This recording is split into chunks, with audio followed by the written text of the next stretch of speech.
adik kelas 9. Hari ini kita akan membahas mengenai buku fiksi dan non-fiksi part 2.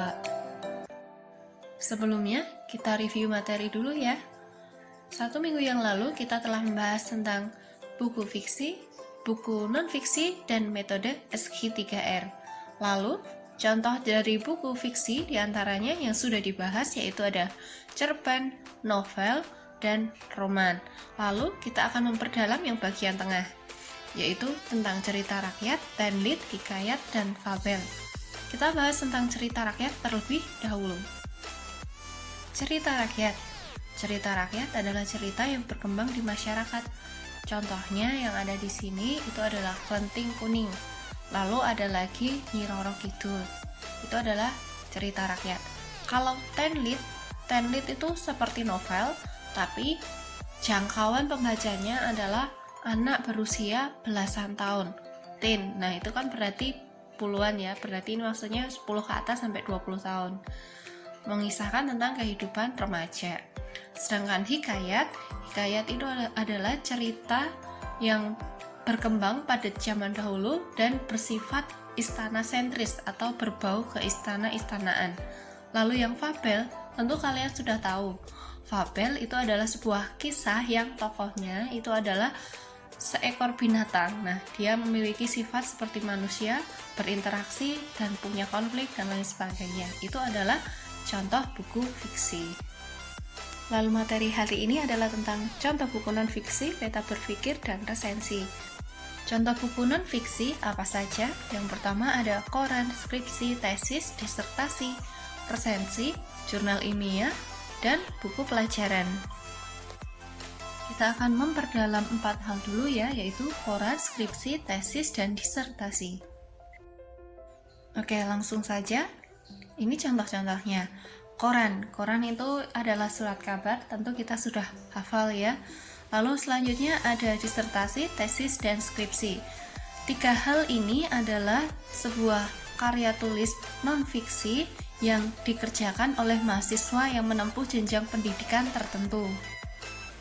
Misalnya S1, nah ketika mereka ingin mendapatkan gelar sarjana, mereka harus menyusun skripsi. Selanjutnya adalah tesis. Tesis adalah sebuah karya non-fiksi yang ditulis oleh mahasiswa yang menempuh gelar S2. Berikutnya ada disertasi. Disertasi itu adalah sebuah karya non-fiksi yang ditulis mahasiswa bagi mereka yang menempuh pendidikan S3. Setelah lulus, mereka mendapatkan gelar profesor.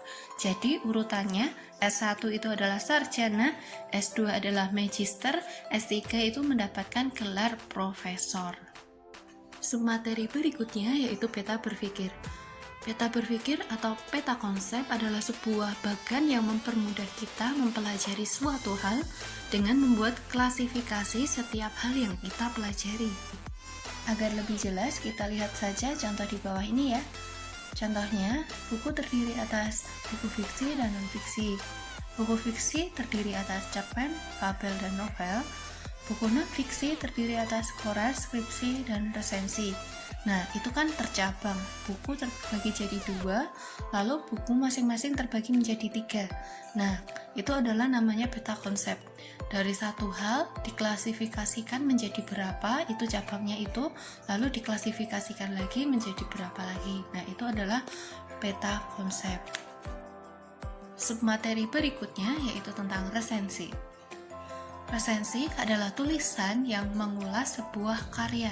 Di dalamnya memuat kelebihan dan kekurangan. Di bawah ini adalah contoh resensi dari novel 5 cm. Ini memuat kelebihan, yang warna hijau adalah kelebihan. Di antaranya, ceritanya sangat menarik, penuh semangat, kebersamaan dan petualangan, dan tidak membosankan. Itu adalah kelebihan. Selain kelebihan, resensi juga memuat kekurangan. Di sini saya tandai warna merah. Kekurangannya diantaranya masih sedikit menggantung, ceritanya itu tidak tuntas ya, dan terasa begitu dipaksakan. Nah, ini jelas tersirat itu adalah kekurangannya. Nah, itu tadi, tolong dicatat ya. Untuk resensi, tolong dicatat pengertiannya dan tolong ditekankan memuat kelebihan dan kekurangan. Untuk contohnya, pasti kalian sudah tahu sendiri ya, bisa menyimpulkan bahwa ini kekurangan dan ini kelebihannya. Tolong dipelajari karena materi PAS sampai dengan hari ini. Sekian dari saya. Wassalamualaikum warahmatullahi wabarakatuh.